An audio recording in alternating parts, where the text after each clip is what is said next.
This episode of Temperature Check is sponsored by the Billionaires Defense Club, because everyone needs a helping hand. Hi, I'm billionaire media mogul David Geffen. I took some Instagram photos of my $400 million yacht as we sailed through the Grenadines in self-isolation, and even Meghan McCain's making fun of me. Don't worry, David Geffen. We've got your back. Hey, assholes. David Geffen has given away millions of dollars. He's donated to the David Geffen Foundation, David Geffen Hall, the Geffen Academy, the David Geffen Galleries, the Geffen Playhouse, the Geffen Contemporary, and the David Geffen School of Medicine at UCLA. And as soon as someone finds a way for me to put my name on it, I'll donate to the fight against COVID-19, too. Hello, I'm Jennifer Lopez, singer, actress, and singer/actress. I posted a video of my fiancé Alex Rodriguez, former third baseman for the New York Yankees, getting served a drink by my son riding a hoverboard on the perfectly manicured lawn of our multi-million-dollar modernist mansion, and everyone on the internet started asking me if I needed an art therapist or if someone was living in my basement. I don't even understand the reference, but it was very insulting. Come on, it's Jenny from the block. She's just like you and me, except she makes $40 million a year, and she's getting married to a guy who's worth over $350 million. You wouldn't want people making fun of you when you're a multimillionaire. You know who I am. I'm Elon Musk, SpaceX, Tesla, PayPal. I'm not sure I'm in this commercial since I already seem to have more fawning fanboys and girls than I have dollars, and I'm worth over $30 billion.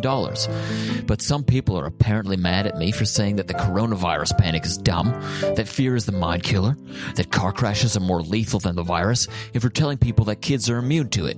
Also, I donated 40 ventilators to a hospital that turned out to be sleep apnea machines that I stuck a Tesla logo on. What's the big deal? Yeah, what's the big deal? This is Elon Musk. He said way worse things. Remember when he called the guy who saved all those kids in Thailand a pedophile because the guy said Elon's cave submarine wouldn't work? That was awful. Temperature check, icy cold. Temperature check, searing hot. Temperature check, listen to the temperature check, icy cold. Temperature check, searing hot. Temperature check, listen to the Temperature Check with Noah and Josh. Josh, what's your temperature? Oh, yes. Let's just get right into it. Hi, Noah, by the way. Oh, hi. My temperature is 36.2. So that's pretty good. You're healthy. That's a nice... Considering I've been healthy. in the 35s, yeah, and it's not hot. Yeah, that's fine. Yeah. In centigrade. We should always... I don't know how many people are listening from empirical nations, but Fahrenheit, whatever. This is Celsius. We measure in Celsius here. Josh, I woke up with, I think, probably a similar panic that a lot of people are waking up with, which is, am I sick right now? Mm-hmm. I don't feel 100%. Right. So I immediately took my temperature, and I was a 34.5. Ah, you're joining the zombies with me. Yes, Zombie Nation. That is, for people who don't know, that's like really cold. I don't know how that's possible. I probably should get a new thermometer, is what that means. Well, you just take another reading. I mean, maybe you put it in the wrong part of your tongue. I don't know. I stuck it right up my butt. You stuck it up your butt. Good for you. Yeah. All right. It's cold up there, apparently. So how you been this past week, Noah? I'm all right. All things considered, we got our cash money from the German huge thing. Government. Yeah. How much? Well, we don't. I guess we don't need it. Whatever. Your business got enough to kind of pay rent. Yeah, enough CCB. to float us by. Yeah. The company was, I mean, everyone's talking about how Germany just like helped out all these freelancers, small business owners, and artists, and it's true. I mean, the reports are true. There's no fake news about that.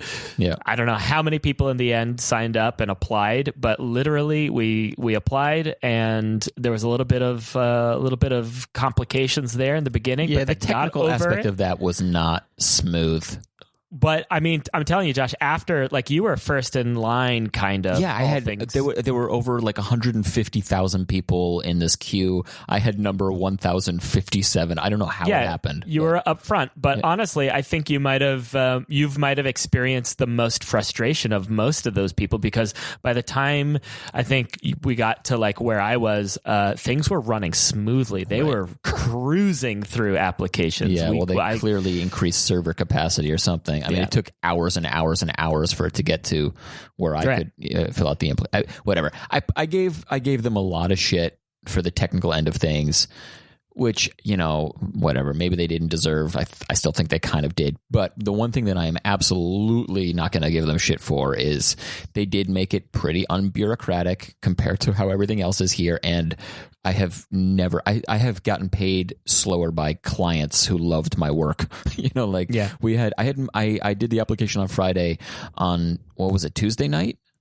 Was it Tuesday or Monday? Was it even Monday? No, it was Tuesday. It was Tuesday. I think it was Tuesday. I had money in my bank account. The government is helping out. I looked at the transfer details, and they booked it on the same day that it arrived on our bank account. So there you go, people. One thing we certainly can't complain about over here. The one thing I will complain about, though, because I have to complain about something. No, this is something that's been bothering me, is that they've just extended the lockdown here, which whatever, I'll argue about the specifics of that, but they always, all the media outlets always refer to everything as happening at or after Easter here, which is so infuriating, because I don't know if people why are you making me look an extra thing up? Do people just remember the date? It's not like Christmas, which is the same every year. Easter, the date changes. I don't know when the fuck Easter is. Why don't you just tell me the fucking date?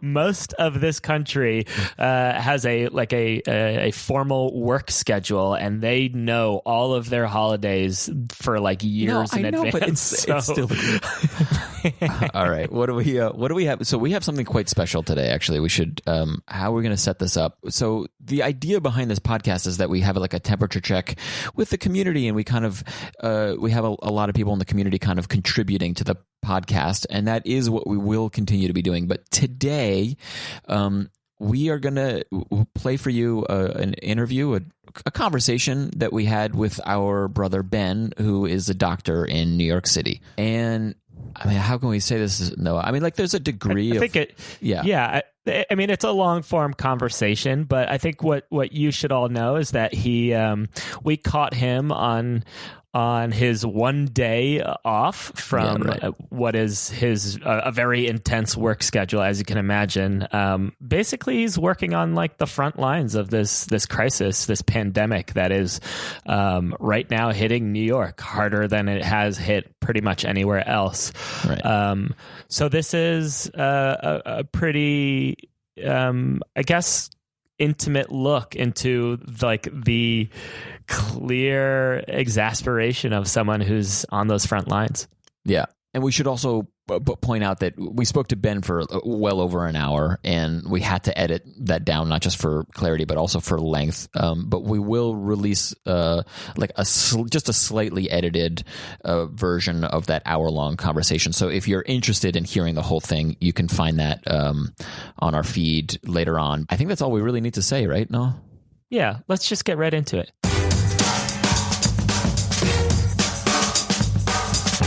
Ooh, you look tired. Do I? I can't believe you can see that through this. Check. Damn, dude. So I guess, what's off limits? What don't you want to talk about? There's nothing off limits. I mean, there's just things that I can't really talk about because I don't have all the answers. All right. I just don't want you to get in trouble with the man. Well, I don't want to get my hospital in trouble for things that would be perceived as poor management of patients. And it's just, that's not a fair assessment. I work in a relatively small city hospital in Brooklyn.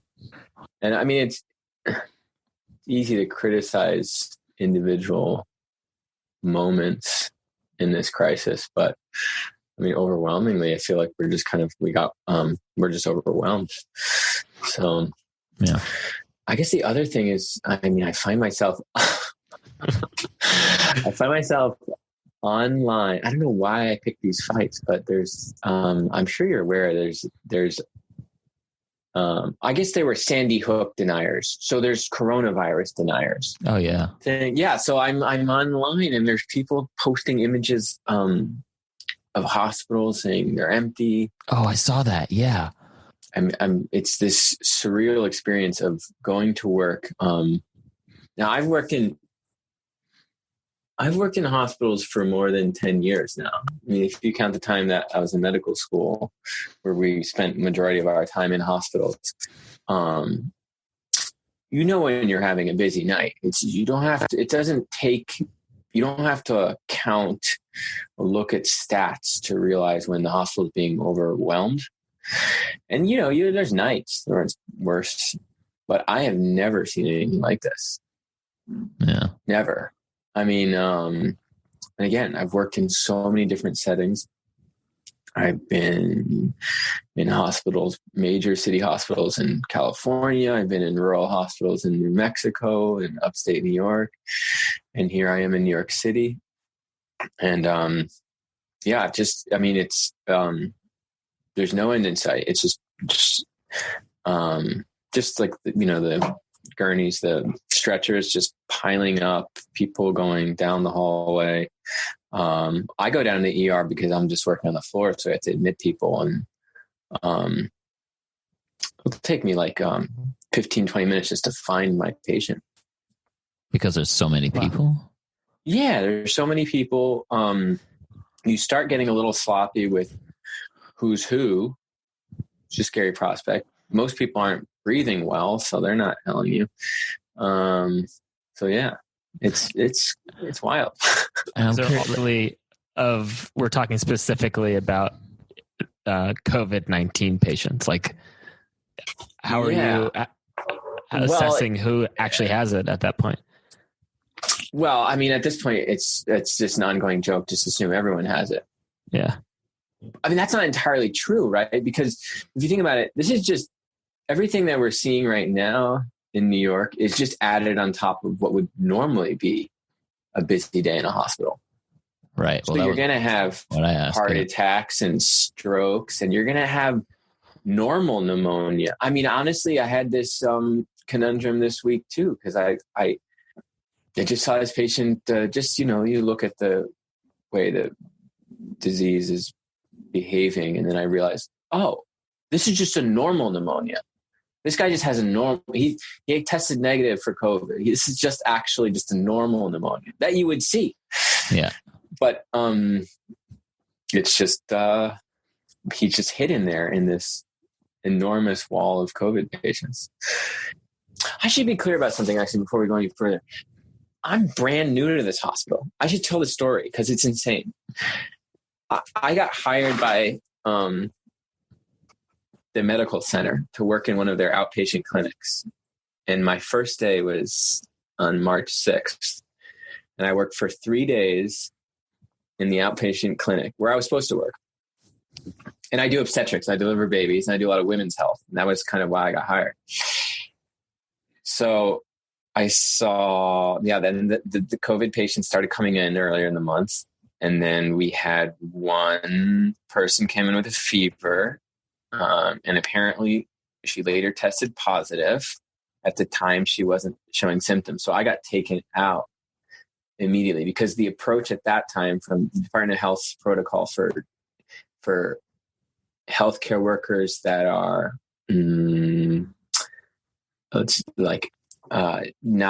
unprotected contact with a patient who later tests positive is to take them out for 14 days. At least that's what it was, right? But by the second day that I was on quarantine, furloughed on quarantine, they changed the rules so then it was just 7 days. Oh my God. Because at the time when I was out, there were 30 other doctors out. Well, I should say 30 other healthcare personnel, including a number of doctors. They realized they were just, of course, so many people in the early days had come in contact with patients that were positive.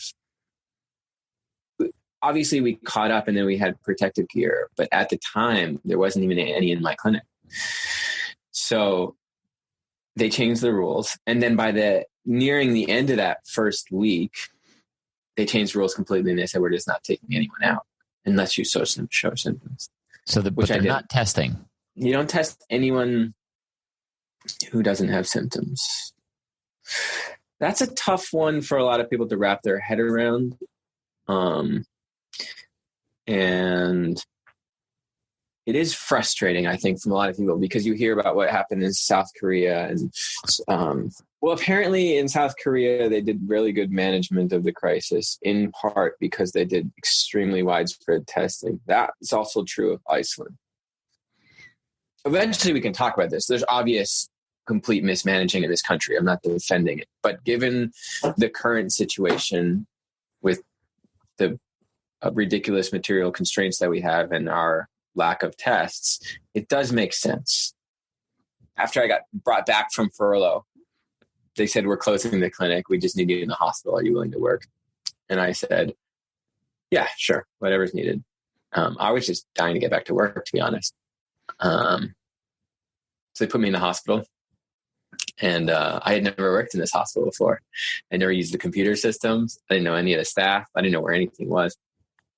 I didn't know how anything was structured. They just gave me like,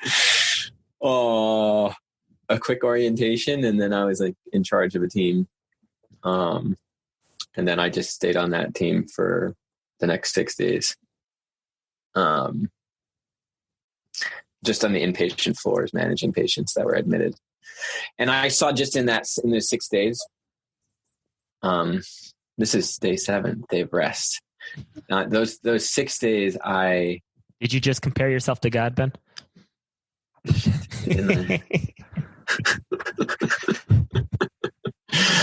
I guess all of us that have been through residency are familiar with the 6-day work week, but I'm so over it. I finally got to myself in my point in my career where I didn't have to do this. I had signed a contract with a 4-day work week. This is like my new life. I was like so excited about. Oh man. Right back to 6 days. Okay. So I watched just in these days, because it was already insane by when I got there, but just the insanity level just every day it was just like, okay. And it's funny, I have like a census of 40 patients on the floor. And like on that first day, whatever day of the week it was maybe like 50-50. These are the COVID positive patients.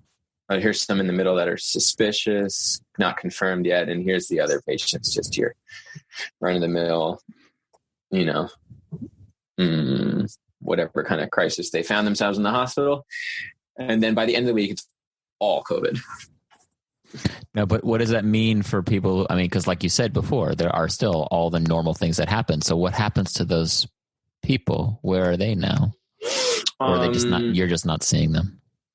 I mean, they could be. So there were a number of patients that came in for something unrelated, I think, to COVID, and then later tested positive. That's probably because the hospital is just so contagious at this point. Right. It could be a complete coincidence, or no, frankly, we don't really know that much about the way. I certainly know, like, if you have a bad heart and you catch the flu, right, you get a heart attack. Yeah, it can worsen cardiac outcomes. So it's most likely true of corona too. We're probably seeing a lot of patients who are just kind of on the edge health wise, and then this just kind of pushes them over the edge. Just right. Having the attack from the virus. So whether they have bad lungs or bad kidneys or bad anything, this is just, so yeah. So you see a patient that's like, well, this is a kind of a heart failure patient, but tested positive for COVID. So it's kind of 2 for 1. What else? I have a feeling that there's a certain amount of patients that would otherwise come to the hospital that are probably staying home. Yeah, well, this is my question, because there was some of the doctors here have been cautioning people against that because they don't want people to put off something that could be potentially also, Yeah. Oh, no, certainly, ideally. But again, if you came in because, I don't know, you've been throwing up for 3 days, yeah, and you walked into the ER of my hospital, you might just consider going back home and throwing up for another few days, because it doesn't look like you're going to get any kind of attention that you need in the hospital right now. Yeah. And again, that's no fault of anyone working there. I think everyone that's working in the ER right now deserves a medal, but it's just overwhelmed. Yeah. So I think there's a fair amount of those people. And then the scariest thing that I don't even know if I can like say it out loud yet. It's so frightening. But one of the things that doesn't get counted when you look at just pure corona fatalities is all the other people that are dying of things that they wouldn't have died of. I think that's one of the things that came out of Italy too. Their numbers are totally off because they weren't counting people that died at home. Right. Well, and what you just mentioned, or nursing hospital facilities. Yeah. There's so many people that would have gotten the care they needed, but can't now for something unrelated to COVID that are either getting very sick or dying because of that. I've played this game out a few times in conversations with people and doctors and lay people and others. And I realize it's so difficult to compare countries. The best analogy I've heard is like this. You can't compare countries. You have to compare particular little healthcare regions, right? Like coverage areas. So New York, right? You can't even compare Italy because Italy, if you just cut it in half, the South looks completely different than the North, right? And even like Rome and Turin and Milan are completely different. The numbers. It's a small country, so we just kind of lump it all together and look at Italy's numbers, which look terrible. But there's some places in Italy that are not having any issues at all. Right. So every little region is like a vehicle that's careening towards a cliff or a brick wall. And depending on the area, it's either a very large vehicle or a small one. It's traveling at a different speed, and it has different quality brakes. Those are all the different variables, right? New York is like a very large truck. It got started a little bit later than certain areas, but it's going really fast. And the brakes aren't good. But we do have actually a good capacity. See, the difference now, because it's going to play around this analogy for a little longer. Italy didn't have the capacity to absorb the shock as well as we did. Yeah. That's why I think Italy is particular. And again, I'm doing the same thing that everyone's doing. It's just lumping Italy as one. But for now, it's okay. Northern Italy. We can say Northern Italy. Yeah. They were caught off guard, didn't hit the brakes fast enough, hit the wall really hard. And they didn't have a lot of airbags in the car. We didn't have capacity to absorb the shock.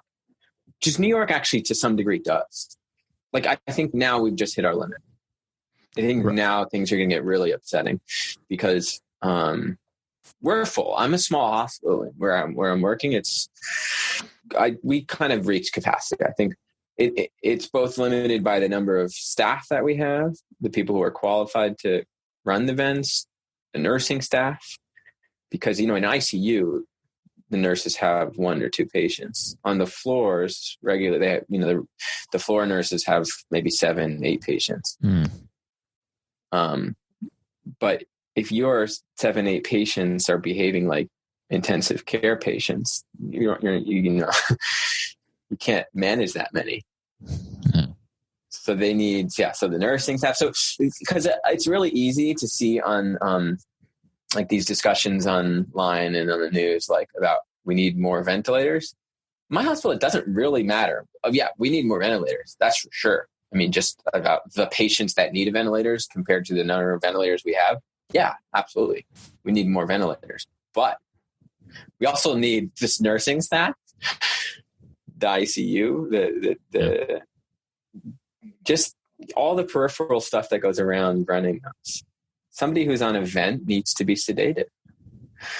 And in order to be sedated appropriately, you have to be on a drip, meaning a constant, not just like somebody injects a medication into you, but there's a medication that's running at a specific rate to keep you unconscious, certainly not kill you, but keep you from waking up, because waking up on a vent is a horrible experience. It can be actually life-threatening. For one thing, you could freak out and pull the vent out. The other thing is like there's a cocktail of medication, so you could be paralyzed but awake. So there's a lot of things that go into just putting someone on a vent. Sounds really easy on the news. Like, we need more vents, but no. Like, for me right now, the most important thing for me, I'm going to spend my day off sharpening up my intensive care knowledge, because it's been 2 years since I've ever managed a patient on a vent. And even then, I wasn't doing much. There's been this phenomenon in a lot of hospitals across the country. These are like partly kind of technical solutions to things, but they're also obviously related to capitalism. A lot of services in the hospital have been outsourced. So I guess the first and easiest one is radiology, right? You don't need to. So in a hospital, you need somebody. You need a radiologist, kind of 24/7, right? Because there are going to be these critical moments where you really need one to give a good read on an MRI, right? Which not every physician has the special the expertise to do. Yeah. But then having staffing of radiology 24-hour, 7 days a week, that's expensive. But radiology is like really simple. You just need a technician there to take the scan, and then you just digitally send the scan somewhere in the country where you just have a room full of radiologists. or just one or two. I mean, you don't need a room full. You just have like a central place. So that's like that company. There's a company that basically filled that gap. It was, like I said, it was outsourced to a private company. I believe they're called Nighthawks. And so most hospitals, smaller community hospitals across the country, just have that service or another, at least during the nighttime. You don't need to have a radiologist anymore. Save money for the hospital. Okay. The next step was like, well, we can do pretty cool stuff with like telemedicine for other services too. Like, does a psychiatrist really need to be in the room? Or can we just wheel in a TV? They're just having a conversation, right? So that can go somewhere else. And then the big next step was like, well, do you also need critical care physicians? Because you could just have house staff there that's trained in internal medicine. And then you could have somebody in a central location looking over the monitors and kind of responding when things become critical. And you have like a lot of kind of AI built into these systems so that there's computers alerting this critical care physician that's in some kind of bunker somewhere. So a lot of hospitals upstate did that. She got rid of, at least at night, get rid of your ICU docs at night. You just need the nurses and a few people on the floor, like physician assistants, to actually do, technical skilled people to just do what the critical care physician in the bunker says. And it happened apparently at my hospital before I got there. So I was really surprised. I was like, whoa. Because I'm used to seeing this in these really rural places that I went to. But like, why is this inner city hospital doing it? Well, it's for the same reason everyone's doing it. Because these companies offer them a package and it's cheaper than keeping a critical care physician up overnight. But let's look at what's going on right now. So that system was established. And we have all of a sudden way over capacity, just dozens of very critically ill patients. And overnight, there's basically a single resident in the ICU. One single physician who's in their third year of training, who, in order to deal with these patients, has to get on the phone somebody who's somewhere else, has absolutely no idea. Well, they're not physically there. They're connected through the communication systems to these patients, but it's not like being there. Yeah. No. It just doesn't feel like the same support that you should be getting. I see I'm not working the ICU, but the ICU physicians, I should say the people who are on their ICU rotations as residents are basically just running from floor to floor, resuscitating people. Jesus. Because, it's like the ER, sometimes we'll just get a patient that's already crashing, needs to go straight to the ICU. So then the ICU doc has to run down to the ER, receive that patient. You have patients on the floor who are just going downhill, and you need to cover those patients. And then you have your 15 patients upstairs, some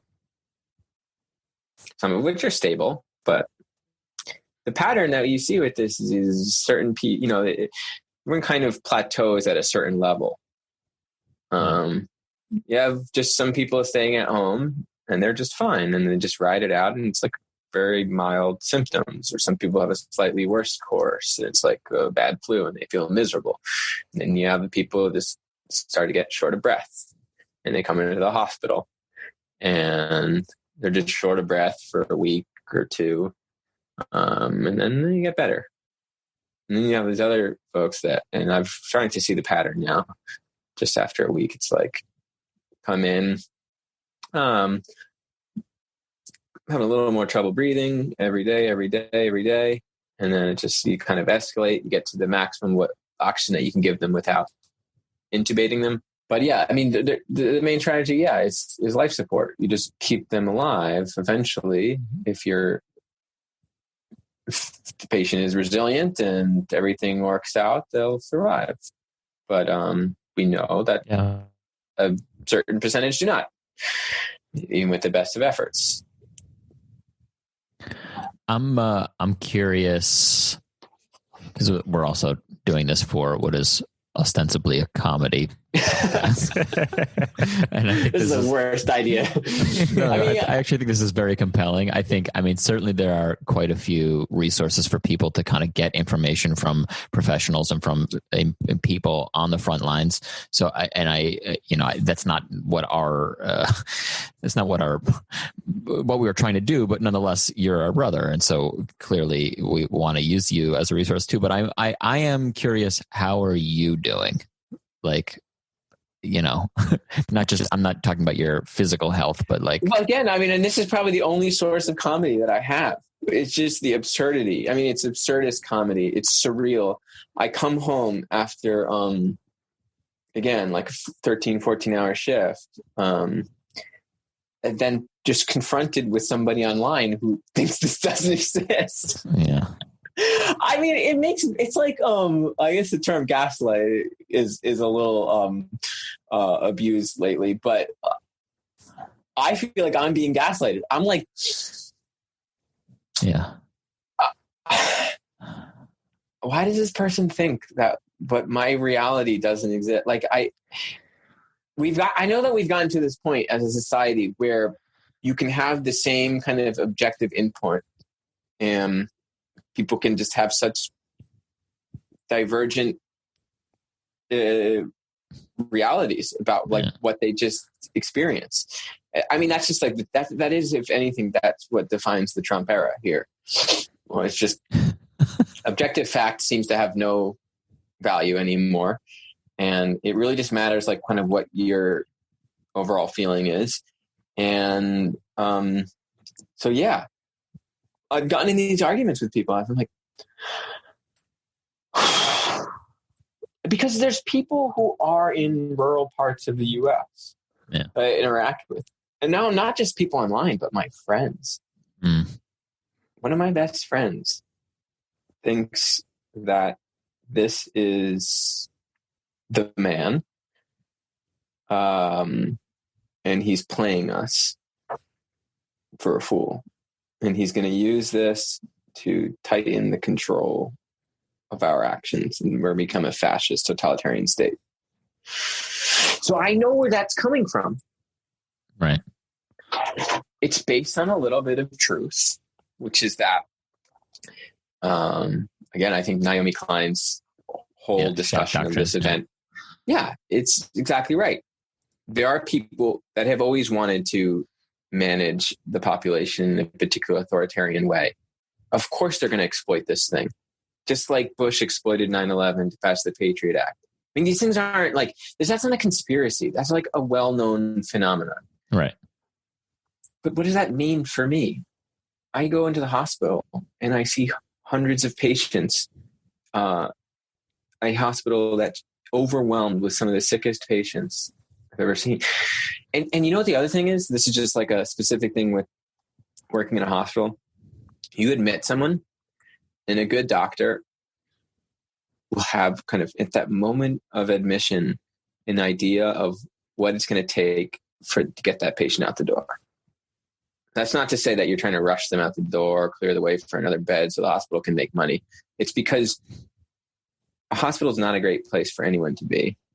It's because it's goal oriented. I always tell every patient I admit, I say, my job right now is to decide if it's healthier, safer for you to be at home or in the hospital. So depending on the scenario, it's going to be different. Mm-hmm. And I explain to them. So they know exactly why they're there. And they know exactly why I'm sending them home. But, so that's just my general introduction. But the thing that I've seen with the COVID patients is that, like, yes, of course, the criteria are pretty simple. You have to be able to breathe the air that's in your room at home. Right. That's the goal. But usually you just have this kind of, you just see, okay, they're getting sicker maybe, and then you address that. But most patients, you just have this kind of normal hospital course where they improve over a period of time. And that's true in COVID, obviously. But I've only been working there a week. So their hospital stay is longer than the entire time that I've been at that hospital. Yeah. So I'm just in this like incredibly just like disillusioning scenario where I'm just admitting more and more patients and I can't get rid of anyone. Not because they're not getting better, but because it just takes that long to run its course. Takes that long, yeah. And well, I mean, the former is correct too. They're not getting any better. They're just kind of staying the course. I think for every 5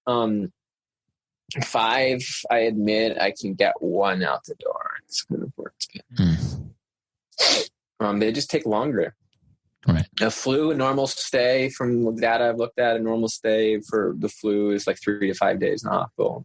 For COVID, it's 7 to 14 days. I guess stepping outside the hospital a little bit. Obviously, you this is maybe the first time you stepped out of the hospital in a week, but I've seen and heard a lot of comparisons to war. This being treated like a war, and effectively like you are now a soldier in the front lines of this war. I wonder what your gut reaction is to being compared to a soldier rather than being it's a loaded doctor for our brother.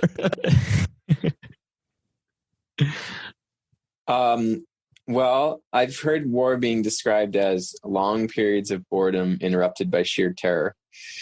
And I think, I don't know if that is the same. I think the boredom is shared by everyone who's not being overwhelmed with. Yeah, maybe it is. Maybe that is this thing because everyone else has to stay indoors, has no idea what's going on, and is just frustrated with the scenario. And then I'm incredibly busy and overworked and tired, and would just love to just sit around at home. Yeah, I don't know. I don't feel like a soldier. No, I don't feel like that at all. But it is surreal. I mean, not to mention. War is so much worse than this. You don't get to Zoom with your friends when you're at war. You don't get to take showers. You don't get to go for an early morning run. Right. You don't have your Peloton in the corner. I mean, there's no. Well, also, it's not. Well, there's no fear of dying where a bomb drops on your house. Well, exactly. I mean, okay, mismanagement and, poor planning, whatever aside, like, it's not like someone chose, and conspiracy theories aside, it's not like someone dropped COVID somewhere and decided to go, invade another country. Yeah, no, war is completely avoidable. Right. This is something that, people have been sounding the alarm. I guess obvious people. Well, a good friend of mine's writing a book about epidemics and plagues, but Mike Davis wrote a book 13 years ago about the avian flu. I mean, this is something that's like been on the radar. People that say, yeah, eventually this will happen. Right. It happened in a very predictable way. And I started this by saying that it's unavoidable to some degree. I mean, as I've learned everything, natural disasters are going to happen, but the crises that result from them are completely avoidable. Yeah. And the scale. I think there's a certain degree of the scale that could be avoided. Yeah. Well, I mean, I saw it so many times when I lived in Cuba. You see the same hurricane, it passes over Haiti, it passes over Cuba. In Haiti, 700 people die. In Cuba, 3. Yeah. Or none. There were so many times when just nothing happened, They had excellent planning. I think that we can have very high standards for what we'd expect from a disaster response. At some point, I'm going to spend some time today and just think this through. But all the things that could be different in our society to the point where this could have just been a little blip. Yeah. We could have managed this completely different. Or, even in the worst case scenario, if everyone had to stay indoors for an extended period of time, with the right kind of society, it wouldn't even be that bad. It would be a nuisance. Yeah. Right. Well, so I've also seen this. So, if you're on Instagram and you see the stay home thing and you see the stories of people, how they're spending their time, you're getting a very limited kind of spectrum of U.S. society. Most of the patients that are walking through my door don't have that scenario. Right. They wouldn't be on Instagram anyway. They wouldn't be on Instagram. A lot of them can't afford to stay home. They don't even have the financial reserves. It's not even an option. Staying home would mean sharing a room. I mean, there's so many homeless people that come into the hospital with this. There's plenty of people. Homeless is not that even precise. Homeless, does that mean you're sleeping on a friend's couch, or does it mean you're just unsheltered in the street? Mm-hmm. I've had every one of those patients. I've had people who actually kind of fought it, are doing better, totally dischargeable. Love to send you home, but there's nowhere for them to go. Fuck. Yeah. So, and then of course, shelters aren't going to take someone who's positive. Right. I can't even send them to social services. Yeah. I have plenty of criticisms about how it's been dealt with in Europe, but it's so much better. It's so much better. I mean, there are places in Europe, many places where they're opening up these empty hotel rooms for exactly that population because they know it's smarter in the long run. There's so many empty hotel rooms in New York right now. I can't even imagine. I walked, it's actually kind of, God, I don't want to say this out loud, but it's really great right now. There's no traffic. There's no there's no one on the subway. It's really funny. They've broadened the bikes lanes here in Berlin because they have the opportunity to, and they want to give people extra room. See, I know. See, this is the thing, and this is exactly what Naomi Klein's whole argument is. It's just because the wrong actors take advantage of these moments to do the things that they've always wanted to do doesn't mean it can't go the other way. Right. Yeah, there's so many good things that could actually come out of this that are not, of course. But well, yeah, actually, technically, they could just freaking fix the L train, but that would be disastrous for me because that's my way in. What else is nice? I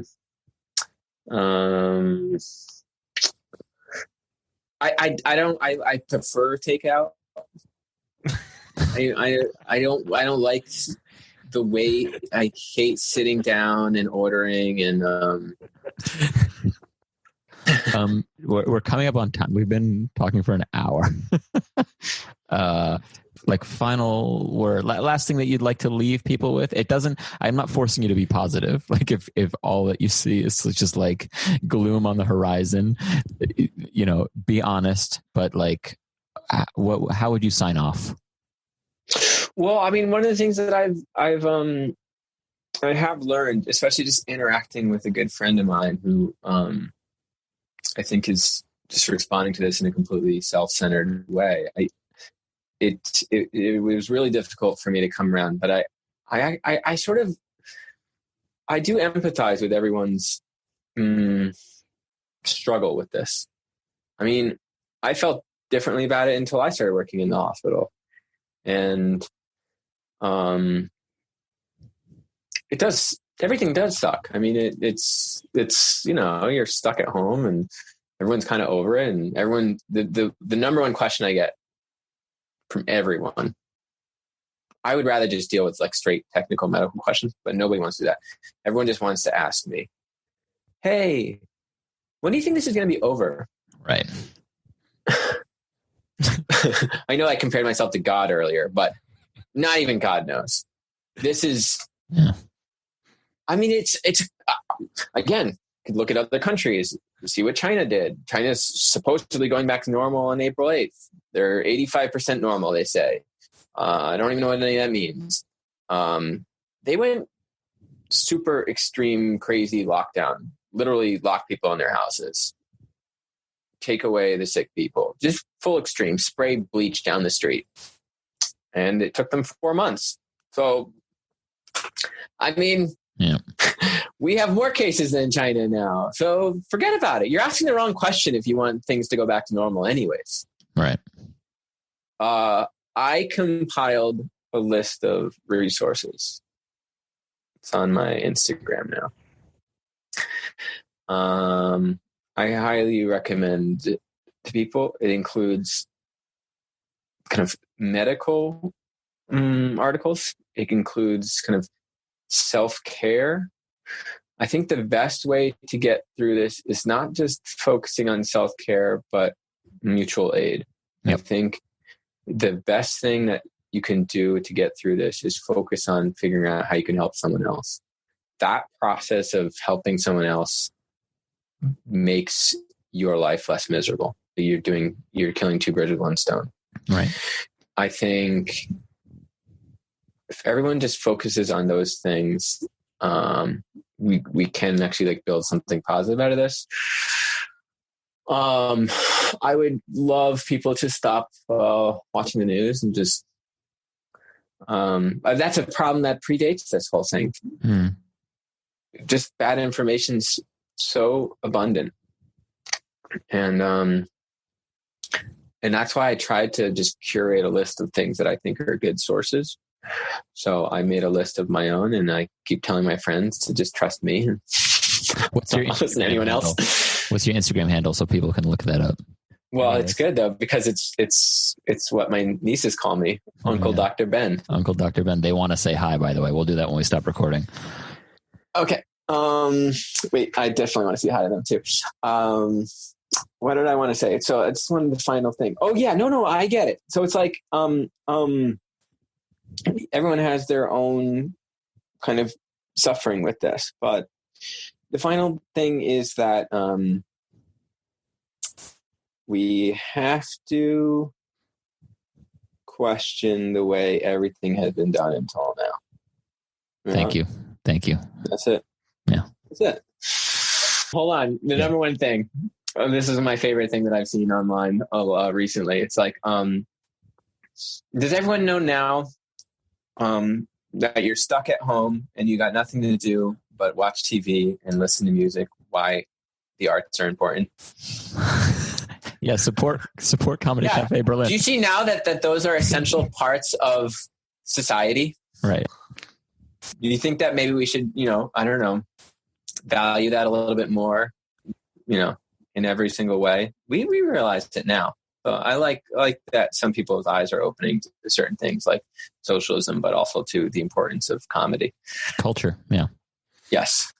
You've not been paid to say that. You are our brother, so you do owe us some allegiance. I appreciate you saying that. You know what I realized? We haven't asked.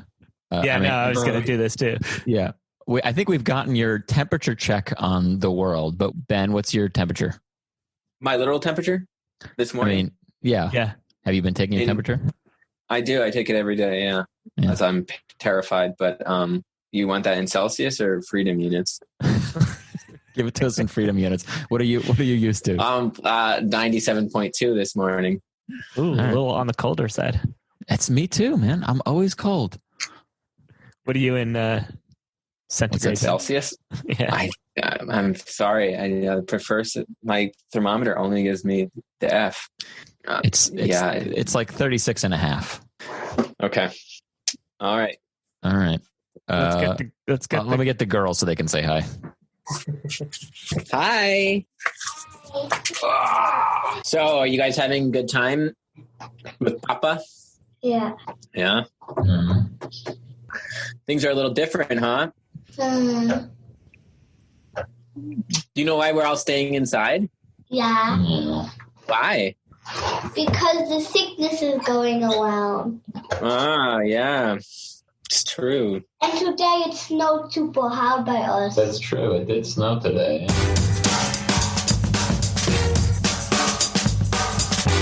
Okay, that ended. We kind of ended that abruptly because we forgot to actually say goodbye to Ben. Just kind of got carried away with my daughters, but that's okay. It's nice. We should maybe just reiterate that we're going to be sharing Ben's links to all those resources that he has in the description of this podcast. So if you are interested, and we hope you are, definitely go seek those out and do some of that reading. Yeah, exactly. And finally, thank you all so much for listening. We've got just a little bit of promotion that we need to get through. We appreciate you listening to that as well. First up, the CCB Training School, the school that Noah and I run. We are offering our special online-only 4-week Level 1 Beginners Improv class. It was supposed to start this week. We've pushed it back so we can get some more signups in there. It starts April 14th and runs for 4 weeks. So if you're interested at all in improv and you've never done anything before, maybe you just have a little bit of experience, check that out. We're also offering 2 one-off workshops with Caroline Clifford, who many of you might know.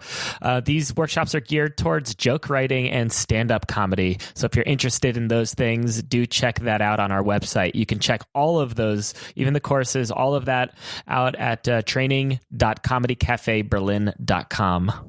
And we're also live streaming shows every Thursday, Friday, and Saturday during the lockdown. As long as we're closed at our theater, we're going to be streaming online at comedycafeberlin.com. We've got plenty of stuff, so we'd love for you to check that out. And actually, this Sunday, we're doing a very special one-off Tatort auf Englisch, one of our favorite shows, where we live dub Tatort into English. We're going to be doing that over live stream, so check that out, comedycafeberlin.com. And of course, how else could we do a podcast without a plea for your support? If you enjoyed the show, please subscribe and tell your friends, of course. You can like and follow Comedy Cafe Berlin online on Facebook, Twitter, YouTube, Instagram, all of that, and of course, our website. If you love live comedy and you'd like to help our theater during the closure, you can donate to us. You can purchase a gift certificate for shows when we're back, and you can get some sweet, sweet merch online at comedycafeberlin.com. Special thanks goes out, obviously, to our brother, our guest this week, Dr. Uncle Ben Telson. Also like to thank Matilde Keizer for her help in our opening sketch. And, of course, Jakob Wagner for the theme music, and Exberliner for their support and promotion of the podcast. Thanks again for listening, and we'll see you next week.